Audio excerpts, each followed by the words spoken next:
lingkungan hidup itu bukan hanya sebagai tempat tinggal manusia saja, tetapi juga sebagai tempat tinggal makhluk lainnya seperti hewan dan juga tumbuhan.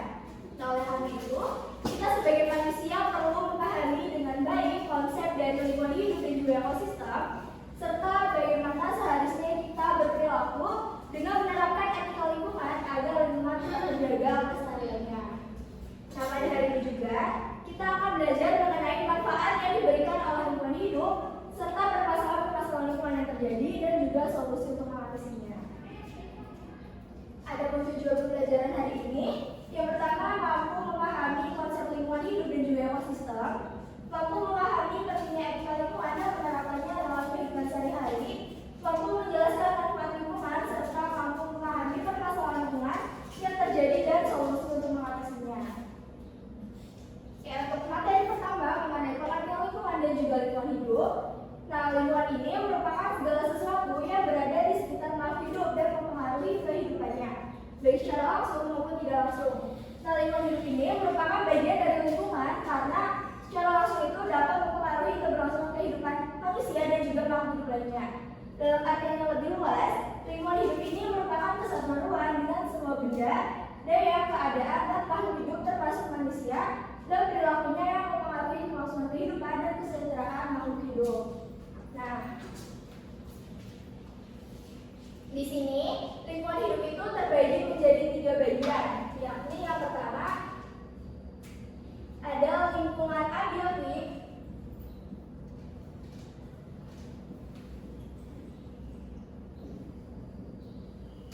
lingkungan biotik,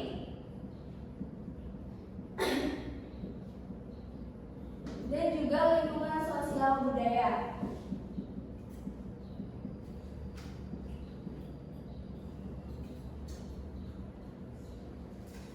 Nah, ketiga jenis lingkungan hidup ini tuh saling berkaitan dan membentuk keseluruhan tatanan ekosistem yang ada di sekitar kita. Selain itu juga, dengan memahami ketiga jenis lingkungan hidup ini, seharusnya kita bisa lebih peka terhadap lingkungan dan bagaimana cara untuk menjaga keseimbangannya. Nah, setelah kita singgung tadi mengenai jenis-jenis lingkungan hidup, di sini akan kita bahas lebih lanjut. Yang pertama, lingkungan biotik. Nah, lingkungan biotik atau yang disebut unsur biotik atau hayati adalah unsur lingkungan hidup yang terdiri dari manusia, hewan, tumbuhan, dan organisme kecil yang tidak terlihat. Nah, lingkungan biotik ini juga dapat dibedakan berdasarkan topik lingkungannya seperti komponen autotrof berupa tumbuhan yang bernama alga dan juga bakteri seperti hemoautotrof. Sedangkan untuk komponen heterotrofnya berupa tanaman, hewan, bakteri dan juga manusia. Di sini juga ada lingkungan abiotik atau yang disebut dengan unsur abiotik atau fisik, merupakan unsur lingkungan hidup yang terdiri atas benda-benda mati dan ikut mempengaruhi kelangsungan kehidupannya. Contohnya itu ada air, tanah, udara, cahaya matahari, suhu, iklim, dan lain sebagainya. Dan yang ketiga ada lingkungan sosial budaya, merupakan lingkungan antar manusia atau antar kelompok yang secara langsung maupun tidak langsung itu mempengaruhi individu, termasuk di dalamnya terdapat norma, aturan syariat istiadat yang berlaku di masyarakat tertentu. Nah, untuk lingkungan budayanya adalah benda-benda hasil dari daya cipta manusia seperti bangunan, karya seni, sistem kepercayaan, dan tata kelembagaan sosial. Nah, di sini terdapat satu contoh dari lingkungan sosial budaya yakni Candi Prambanan. Candi Prambanan termasuk ke dalam lingkungan sosial budaya karena candi ini tuh merupakan hasil karya dari manusia yaitu masyarakat dan raja-raja pada zaman Mataram kuno gitu. Nah, candi ini menggambarkan adanya nilai-nilai budaya, terus kepercayaan serta aktivitas sosial masyarakat di masa lalu. Nah, hingga saat ini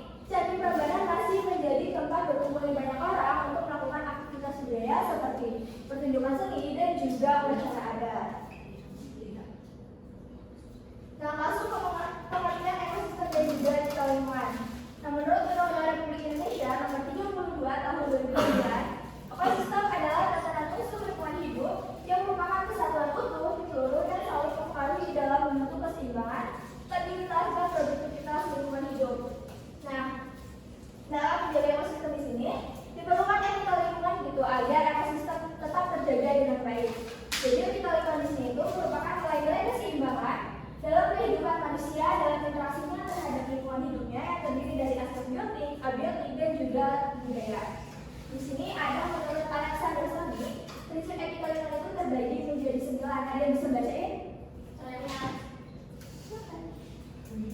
Baik, yang pertama yaitu ada prinsip sikap hormat terhadap alam, yang kedua prinsip tanggung jawab terhadap alam, yang ketiga prinsip solidaritas kosmis, yang keempat prinsip kasih sayang dan kepedulian terhadap alam, yang kelima prinsip keadilan, yang keenam prinsip integritas moral, yang ketujuh prinsip demokratis, yang kedelapan prinsip hidup sederhana dan selaras dengan alam, dan yang terakhir atau nomor 9 yaitu prinsip tidak merugikan atau no harm.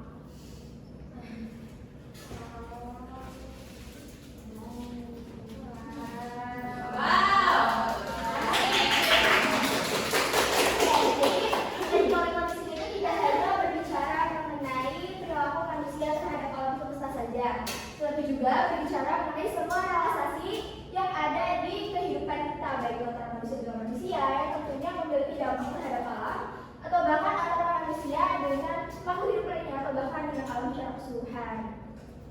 Oke, setelah kita singgung tadi ya mengenai etika lingkungan, di sini kita akan masuk ke mengenai manfaat dari lingkungan. Yang pertama itu sebagai tempat hidup. Nah, lingkungan ini merupakan tempat beraktivitas makhluk hidup, baik itu manusia, hewan, dan juga tumbuhan. Nah, selain itu juga lingkungan ini merupakan tempat untuk manusia itu melakukan interaksi sosial. Yang kedua ada penghasil pangan. Makanan dan air merupakan salah satu hal yang paling dibutuhkan untuk pemenuhan kebutuhan hidup makhluk hidup gitu. Nah, jika makhluk hidup kekurangan makanan dan air, maka makhluk hidup itu akan merasakan lemas atau bahkan sampai meninggal. Dan yang ketiga ada penyedia sumber daya alam. Sumber daya alam dari lingkungan hidup itu ada dua macam ya. Yang pertama itu minyak bumi dan juga gas alam. Nah, kita sebagai manusia itu seharusnya bisa mengelola dengan baik kedua sumber daya tersebut untuk memenuhi kebutuhan hidup kita gitu. Nah, contohnya itu seperti pengolahan bahan bakar yang berasal dari gas alam ataupun minyak bumi. Yang keempat sebagai penyedia mikroorganisme. Nah, mikroorganisme di sini berfungsi sebagai pengurai sisa-sisa makhluk hidup yang sudah meninggal. Nah, sisa-sisa tersebut itu diproses oleh mikroorganisme menjadi tanah yang subur. Dan yang terakhir ada penyedia oksigen. Nah, sama halnya seperti penyedia penghasil pangan gitu. Jika makhluk hidup kekurangan makanan dan juga air, maka makhluk hidup itu akan meninggal dan sama saja seperti oksigen yang kita hidup setiap hari. Kayak di sini ada masalah-masalah lingkungan yang sedang terjadi pada saat ini. Dan sekarang akan kita bahas satu persatu. Ada yang bisa bacain? Boleh? Ya, global warming. Global warming terjadi akibat efek gas rumah kaca seperti gas CO2 dan sejenisnya. Gas tersebut mengakibatkan radiasi matahari yang tidak dapat sepenuhnya dilepaskan ke atmosfer, tetapi dipantulkan kembali ke bumi sehingga menyebabkan pemanasan suhu bumi. Menurut Robert L. Evans 2000. Nah, upaya mengatasinya dengan cara mengurangi penggunaan bahan bakar fosil dan mengganti dengan bahan bakar ramah lingkungan. Seperti salah satunya yaitu biogas. Selain itu menjaga kelestarian hutan, buang terbuka hijau dan tidak melakukan pembakaran sampah di tempat pembuangan akhir dan kawasan lainnya.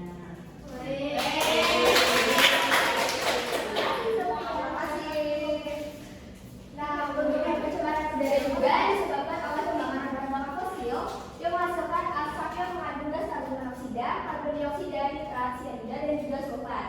Nah, gas-gas tersebut itu dihasilkan oleh kendaraan bermotor yang semakin besar jumlah dan frekuensi penggunaannya. Nah, untuk upaya mengatasinya itu dengan cara menambah di lingkungan sekitar kita agar gas yang berbahaya tadi dapat diserap dan mengurangi emisi ataupun mengatasi sisa pembakaran dengan cara tidak menggunakan kendaraan pribadi dan menggantinya dengan kendaraan umum. Nah, untuk pencemaran air ini seringkali terjadi sebagai dampak dari industri, permukiman, dan penggunaan teknologi yang kurang ramah lingkungan. Sumber pencemaran air itu biasanya berasal dari kontaminasi polutan logam berat dan juga asam sulfat, bahan kimia, bahan kimia, pestisida, dan berbagai bahan kimia industri lainnya. Dan untuk upaya mengatasi itu dengan cara melakukan pengolahan limbah dengan benar dan menggunakan cara pembersih yang ramah lingkungan. Dan yang terakhir ada yang bisa baca ini? Yang Clarissa, Sophie, yang mana? Yang pencemaran tanah, ya. Pencemaran tanah. Pencemaran tanah terjadi akibat penggunaan bahan pestisida atau bahan industri lainnya yang tidak mudah terurai, kontaminasi logam berat, timbal, kadmium, timah, merkuri, dan pengaruh efek senyawa nitrat dan fosfor dalam tanah karena menggunakan pupuk yang terlalu banyak serta pembuangan limbah domestik salah satu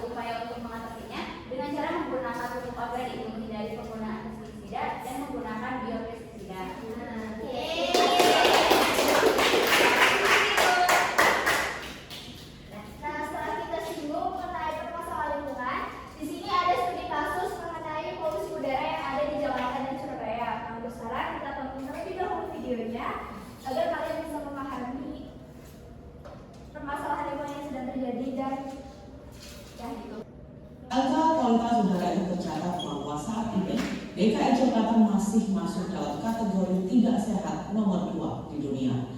Adapun konsentrasi polutan tertinggi dalam udara DKI hari ini PM2.5. Angka konsentrasi itu 16,4 kali nilai panduan kualitas udara tahunan World Health Organization atau WHO. Lalu bagaimana dengan kondisi di Surabaya? Kualitas udara di Surabaya masih masuk kategori layak hirup hingga Agustus. Meskipun ada peningkatan pencemaran udara sejak Juli. Mengutip Indeks Standar Pencemaran Udara atau ISPU pada periode Januari hingga Juli, tingkat pencemaran udara di Surabaya belum berbahaya atau masih layak hirup. Ada hari dengan Indeks Standar Polutan atau PSI berada di kategori baik 1 hingga 50. Adapun rendah atau masih. Nah, setelah menonton video tadi, pasti kalian sudah memahami gambaran yang lebih jelas mengenai kondisi di kedua kota tersebut. Nah, sekarang Ibu ada 2 soal yang boleh dijawab oleh siapa saja dan mau yang mana saja boleh. 1, 2, 3.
Dibandingkan dengan Surabaya, karena kalau kita tarik dulu dari kasus yang tadi tampilkan bahwasanya Jakarta itu merupakan kota terpadat di dunia. Nah, hal ini tuh menjadikan ada 3 faktor menurut saya. Yang pertama ini adanya kendaraan baik itu bermotor, bermobil, ataupun hal-hal yang berbau dengan karbon dioksida itu di Jakarta sangat banyak sekali. Itu yang pertama. Terus yang kedua, ada industrialisasi yang sangat pesat pada di Jakarta sehingga menyebabkan uang yang dihasilkan oleh industri pun sangat banyak setelah di Jakarta. Terus yang selanjutnya itu yang ketiga mengenai tadi karena kan penduduknya sangat banyak, aktivitas seperti merokok dan juga hal-hal yang menyebabkan karbon dioksida pun sangat banyak sekali. Itu Terima kasih.